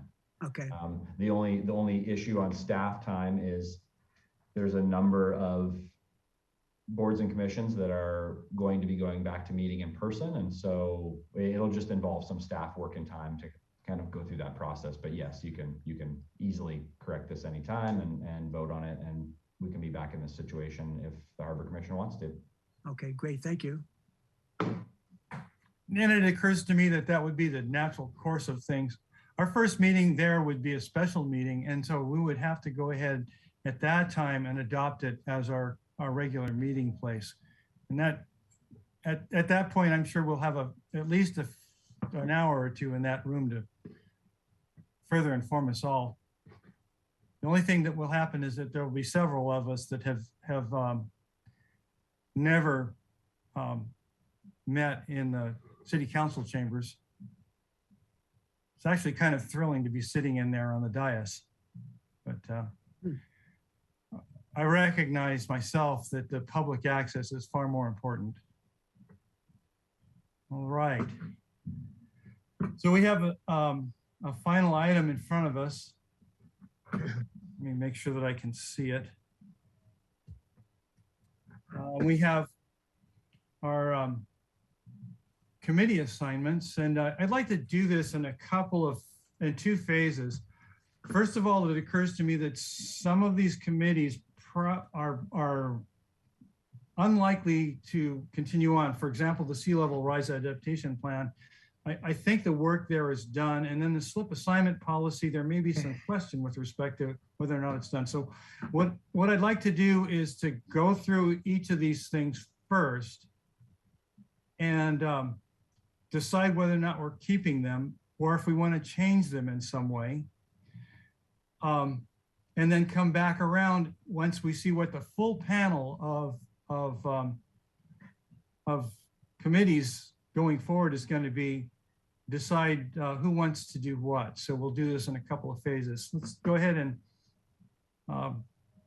look at the budget subcommittee, and I'd like to turn to Mr. Mike Wiltshire and have his advice on that. Just a couple of words. Yeah, Chair McRae. And so just for some of the newer Harbor commissioners, so this is kind of a chance when the Harbor Commission gets to make changes to existing committees. As Chair McRae mentioned, this is when you can terminate subcommittees, create new ones. For the newer members, these committees are really in place to kind of take a deeper dive into certain issues before reporting back to the full commission. So they're set up as sort of smaller work groups that can go handle an issue and work on specific things before reporting back to the full commission. As of now, a number of these don't require a huge time commitment. They meet fairly infrequently, at least the regular ones.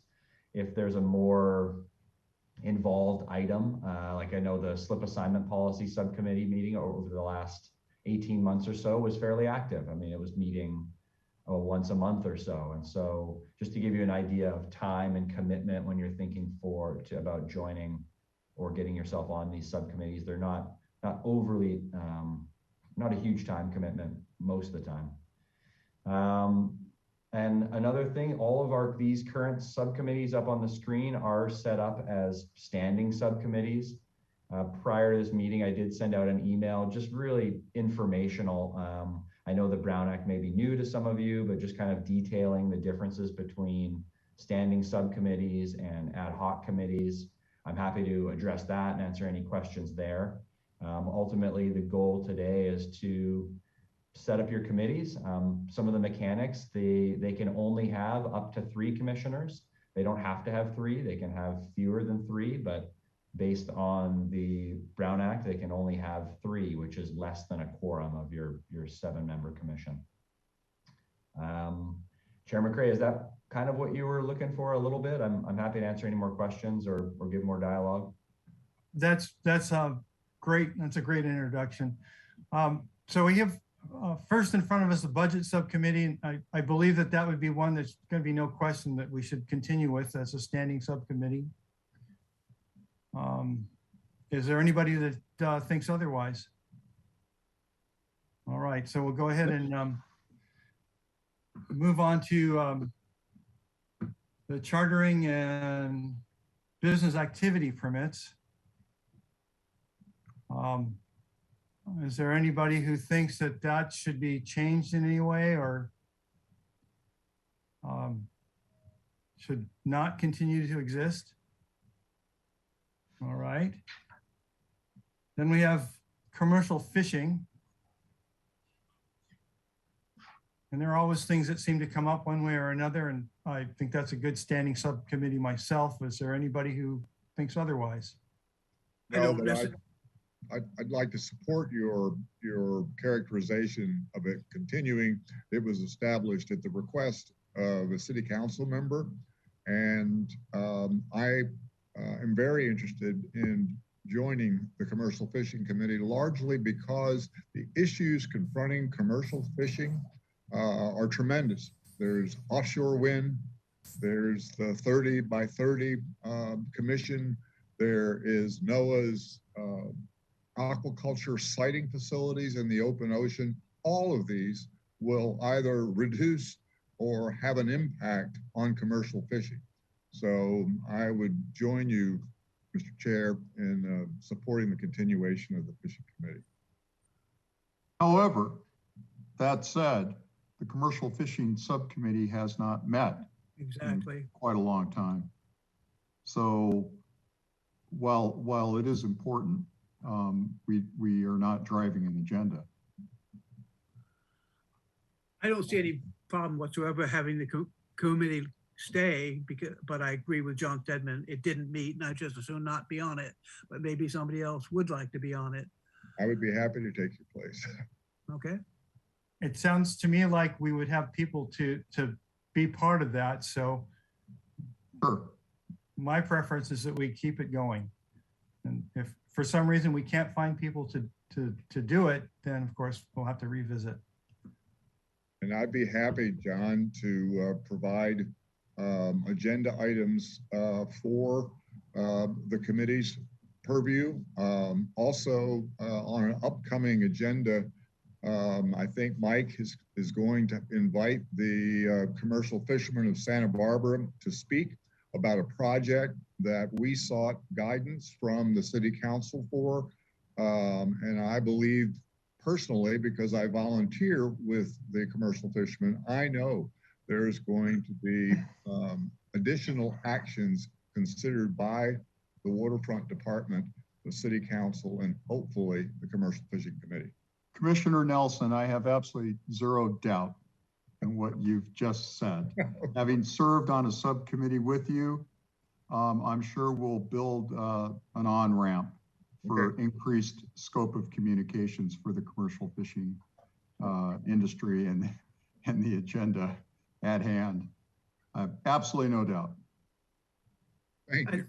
I think it's important to point out that some of these committees, if not all of them, can have 3 people, as Mr. Wiltshire pointed out.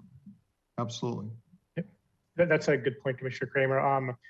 Just with that, the budget subcommittee, I know Commissioner Kramer and I met with Mr. Bossi this past week, and traditionally there's been 3 members on it. I think former Commissioner Jim Sloan used to be on this as well. So if anybody as well with the budget subcommittee wanted to join, I would certainly be supportive of the 3-member budget subcommittee as well. The only one that really is limited to 2 people is the sea level rise adaptation plan, which Jim Sloan was me, and that's limited because of the other commissions, and we had to actually fight to have 2 of us on it as opposed to just 1. Thank you. Is there any other further discussion on that particular subcommittee on the commercial fishing? We'll move on to. Do we need a motion to, if Commissioner Nelson wants to be on, I mean, I would certainly make a motion to add him to the commercial fishing subcommittee. I think if the chair wants to give us in two parts. Oh, got it. Okay. Right. Yeah, Sounds good. I kind of like to Okay. see what's left up here before we start, deciding Got who it. wants to Nope. do what. Sure. Yeah. Sure. Okay, so we have the RFP selection subcommittee. And that's another one that, it makes good sense to keep always going. I would entertain any comments with respect to any changes to it. I know there's been some discussion in that regard. When we have, if I'm allowed to continue as a member of the request for proposal selection committee, for the last 5 months, I've been trying to encourage the committee to consider broadening its scope to not just do the RFP process in its entirety, not just the end. As it's structured now, we simply deal with the results of RFPs that have been issued by the Waterfront Department, and then we review it. I believe that there's value for the commission or the subcommittee to be involved in the entire process, including the narrative of the RFPs to make certain that policies, ordinances, initiatives by the city council find their way into those RFPs when they're done. And the local coastal plan specifically has a role for the Harbor Commission in terms of the balancing of visitor serving uses and ocean dependent uses, because the highest, or coastal dependent uses, because the Coastal Act and the Coastal Commission make those uses the highest priority, and they ask us to basically take a look at the balance of those uses. As it's presently structured, we don't. So, but I think we should, and we could very easily, by meeting once a year, we could do that without a great deal of effort. So I think that the subcommittee ought to consider broadening its scope at one of its upcoming meetings and continue. Very good. Are there any questions for Mr. Nelson in that, or comments?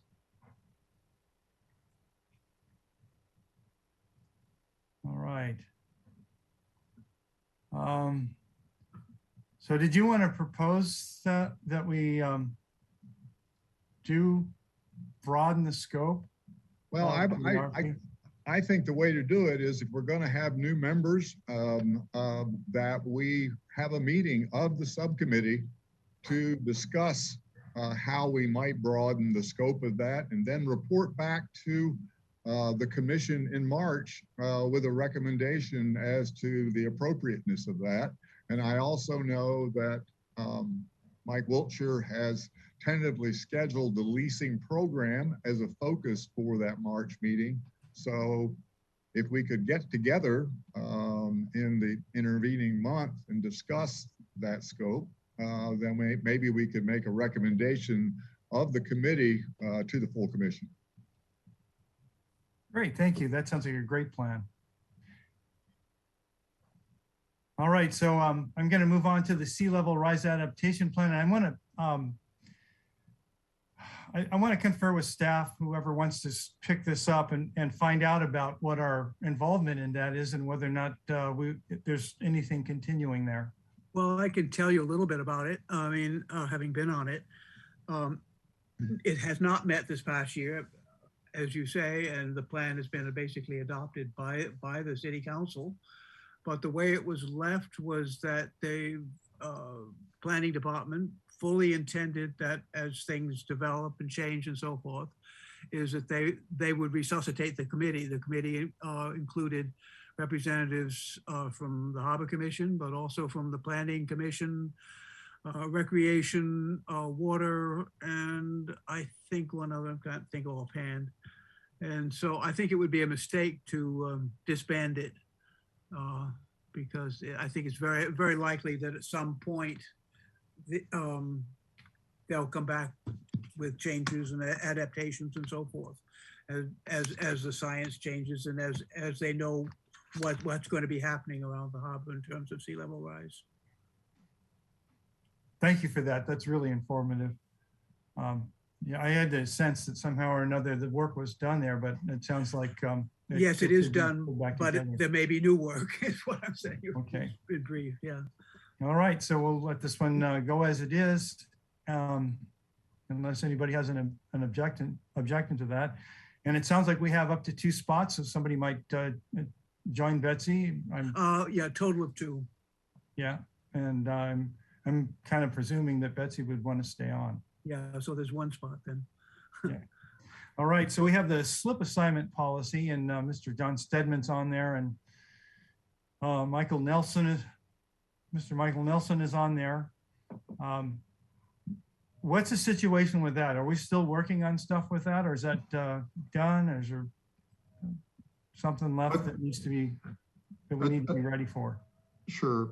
I'll let Commissioner Nelson speak in a moment. I think there might be there might be more than one viewpoint in terms of answering your question, Chair McCray.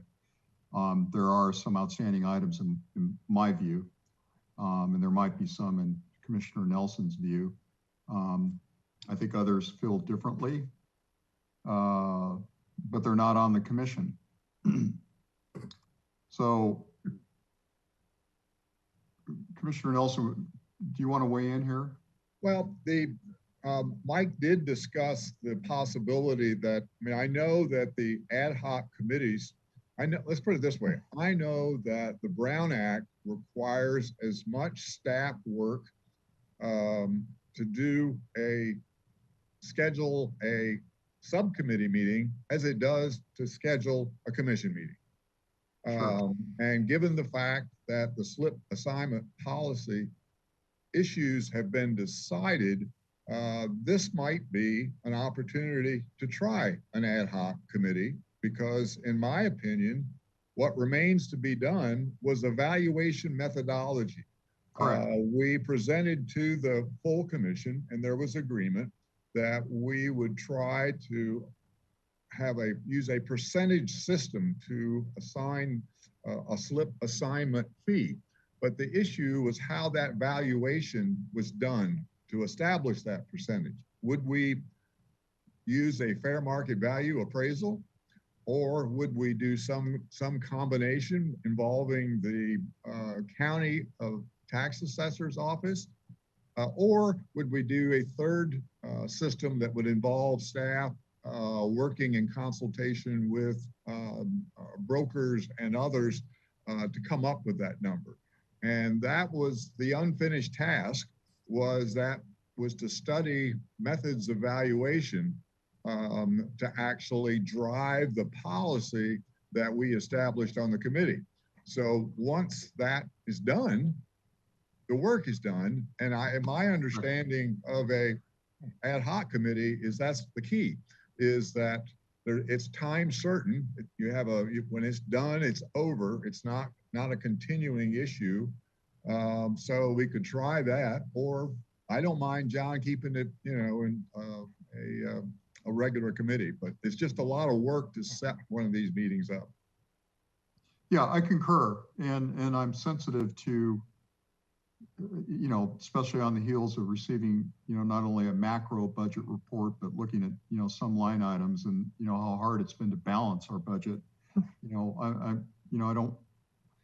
I'm not in favor of, placing more burden on staff. So I want to make it known that I'm sensitive to that. But I'm also fairly certain that, we never came to a conclusion on that valuation method. And it was a contentious point, Chair McCray, during the slip assignment policy subcommittee's proceedings. So what I hear you saying, Commissioner Nelson, is that maybe that last remaining issue can be handled by an ad hoc through an ad hoc process, right? Maybe we should try Right, that but going there's- forward. There's still because there's still unfinished business for the committee to Sure. do. And the question is, what's the best structure of, to Yeah. deal with it? And I can go either way. Right. So there's your ambiguous answer, Chair McCray. Thank you for that. Oh, can I just add one thing? Okay, so add one thing. ahead. Yeah, thanks. Yeah, Commissioner Stedman, Commissioner Nelson, on that, on just being a part of that slip assignment policy. I do know that when Commissioner Kramer and I met with Mr. Bossi, we're in the budget subcommittee. I believe there is a vote on approving the budget for this fiscal year that's going to include that raise in transfer fee. So just to throw that out there, I think that's, like you guys were saying, the unfinished part. I think that's coming up, I believe, the next month or so. Well, yeah, I mean, we understand that. The methodology for evaluation is the outstanding question, Commissioner Stanaway. Mm-hmm. Okay, right. That sounds good. That's all. And the only reason that it's an outstanding issue is because there was disagreement in the subcommittee about how to go, how to approach it and how to resolve it. So, and then of course, Commissioner Sloan retired. So, he went out the side door. So now Commissioner Nelson and I are left with it in our laps. And I think it would be irresponsible not to deal with that last remaining issue because we put a lot of work into it.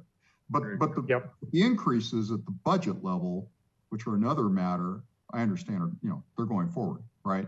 So I get that. Okay. And I'm also aware of the fact that there's, certain members of the public who might be listening right now who were quite vociferous and active and persistent during all of our proceedings. So, maybe we should call for some public comment. If any of those individuals want to weigh in, but it seemed to be a large issue, right? And it took a long time. It took a long time to resolve. So I think that's a good idea, the public comment check, just to see if we have people that are interested in from the public weighing in. We don't have any hands raised at this moment. Great, thank you very much. Let us know if that changes. It just changed. Do we have Okay. Mr. Christopher Voss? I'm going to call on you and you may unmute yourself and you'll have 2 minutes to speak. Yeah, good evening, commissioners. This is Chris Voss, president of the Commercial Fishermen of Santa Barbara. I'd just like to say I participated in some of the meetings around the slip transfer fee, and I'd like to support Commissioner Nelson's recommendation that an ad hoc committee be set up to directly address the percentage evaluation process to get to a more equitable means of and fair means of assessing transfer fees based on a value on a percentage basis. So I just want to support an ad hoc approach. Thank you.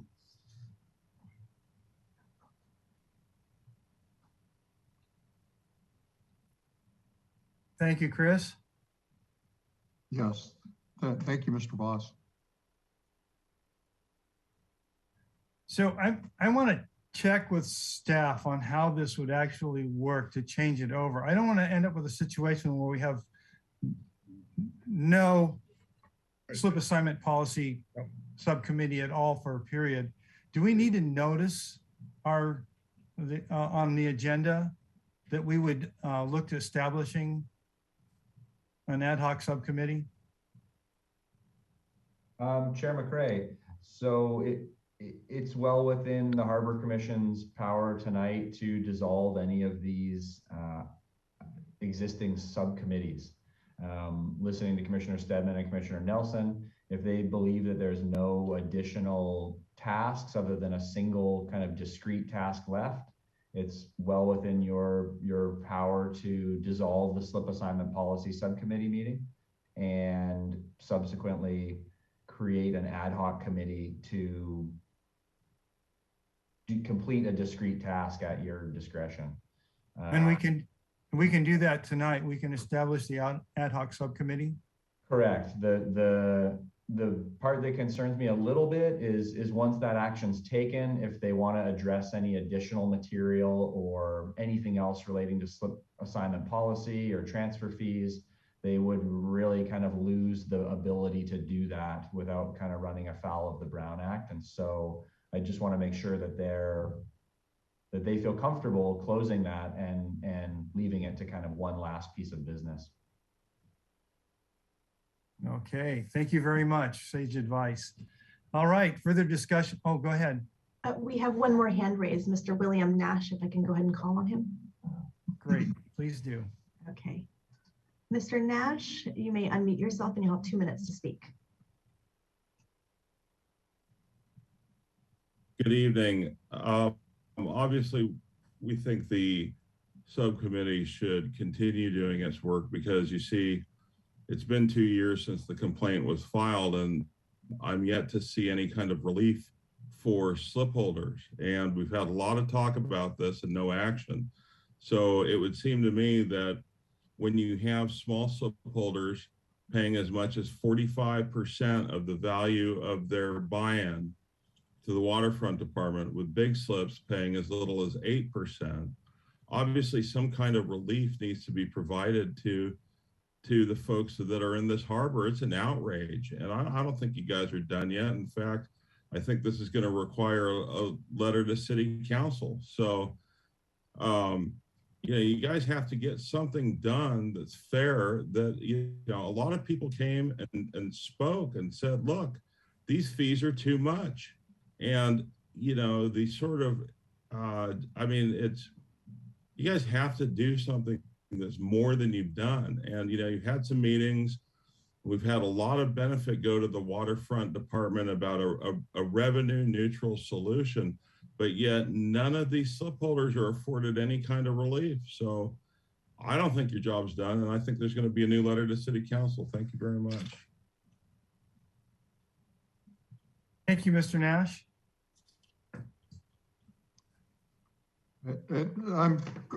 I'm glad that we called for public comment because I suspected that there might be some residual sentiments or ongoing sentiments regarding the work of that particular subcommittee. That really brings up an important point, Mr. Nash's comment, and that is, irrespective of our intent and ability to continue the work until it's finished one way or the other, the public perception may well be that if we discontinue the slip assignment policy subcommittee, that we have abandoned our job. And I don't think that's a good way to go. Is there any further discussion on this? I agree with you, Chair McCray. I think the public has exercised their power by creating an on-ramp. That seems to represent one very consistent constituency in the public that we serve. So as I said at the outset of my comments, there are several points of view on this, and I do think that Director Wiltshire's last bit of advice is probably very wise. So at our peril, if we do dissolve this slip assignment policy subcommittee and take an ad hoc approach to a single issue, then we limit ourselves. I'm happy to withdraw my suggestion. Slip fees are always going to be an issue. So for us to have a standing committee that addresses fees, it's not a bad thing. So yeah, or there might be an opportunity to try it, but given the public comment and the dialogue between Wiltshire and you, John, and Merritt, I'm very comfortable. Sure. All right, so that sounds like we're keeping the slip assignment policy subcommittee as it is.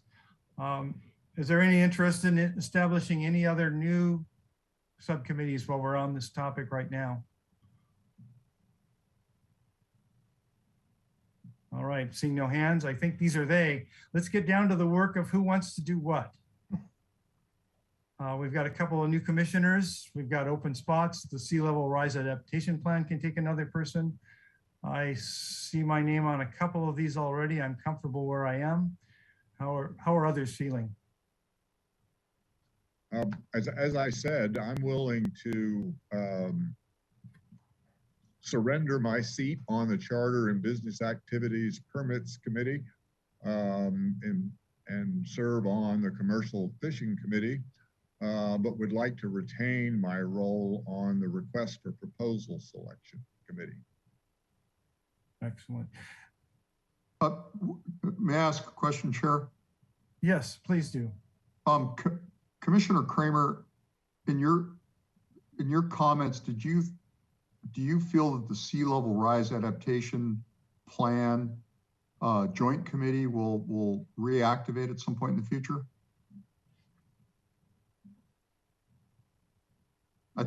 Yes, I do. But Okay. whether it will be this year or 5 years from now or 2 years from now, I have no idea whatsoever.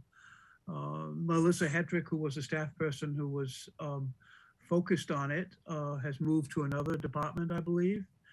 So I'm not sure exactly what's happening. I just think it's a committee that shouldn't be disbanded. Yeah. Well, I volunteer to join that subcommittee, Chair McCray.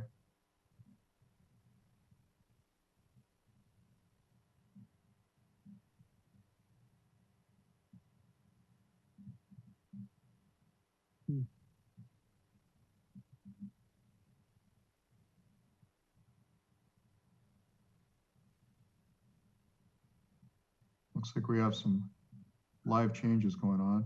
Yeah. We've lost the staff. Right. Yeah, if you all are okay, I'm happy to just kind of track as you go, and then you can make a motion once it looks the way it's supposed to look. Does that work for you? Works for It me. absolutely does. Thank you.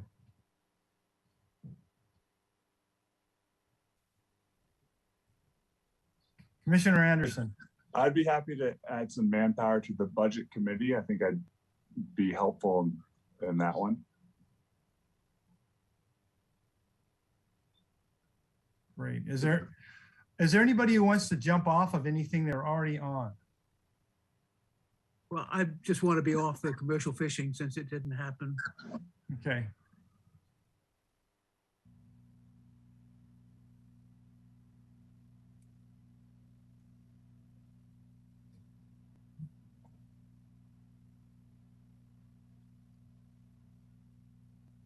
Feel like a cat.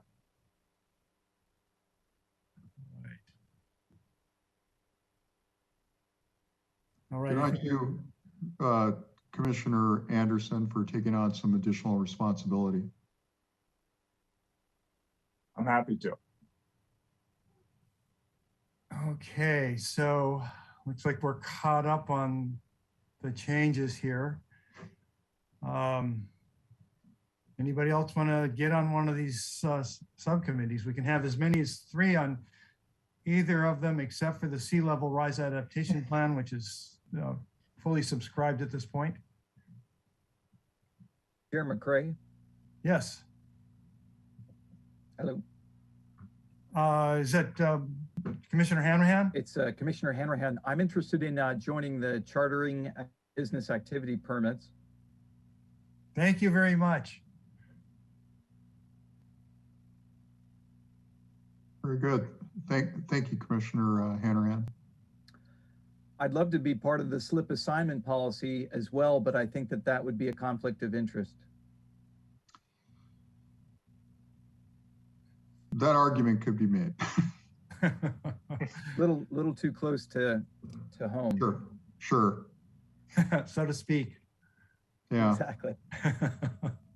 All right, I see Commissioner Anderson's hand is up. Is that a legacy hand or is it, do you have more? Yes, that's a legacy hand. Okay, very good. All right, so we actually have enough. We have people on everything, enough, I believe, but there's certainly room for greater participation? Don't be shy. Looks like I'll be spending a lot of time again in 2022 with Commissioner Nelson. Sorry about that. I'll give this a minute to sink in and people to speak up and jump on stuff if they These can want to. be changed. This isn't a yearly thing, right? These can be changed as we see fit. We Or do is it it at least once a year, Yeah. at least. But yeah, this is the kind of the meeting for it. No, there's no turning back, Commissioner Anderson. I'm gonna sink my teeth into one before I volunteer.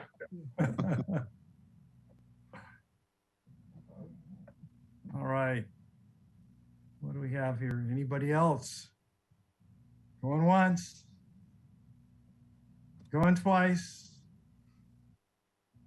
I'm looking for a motion to accept the subcommittee assignments as they stand. I'll make a motion. I'll second that. All right, we have a motion and a second. Any further discussion? I'll call for the question. Okay, Commissioner Stanowick, Yes. Commissioner Stedman, Yes. Commissioner Anderson, Yes. Commissioner Kramer, Yes. Commissioner Hanrahan, Yes. Commissioner Nelson, Yes. and Chair McCray. Yes. All right, that's unanimous. Thank you. All right. That was some work. Congratulations. Yes, yes. We That was got it done. That was a bit of work. All right, so that brings us to subcommittee reports. Are there any of us on subcommittees that have anything to report at this time? Negative from slip assignment. All right. Um, Okay, seeing no hands? Mr. Commissioner Nelson.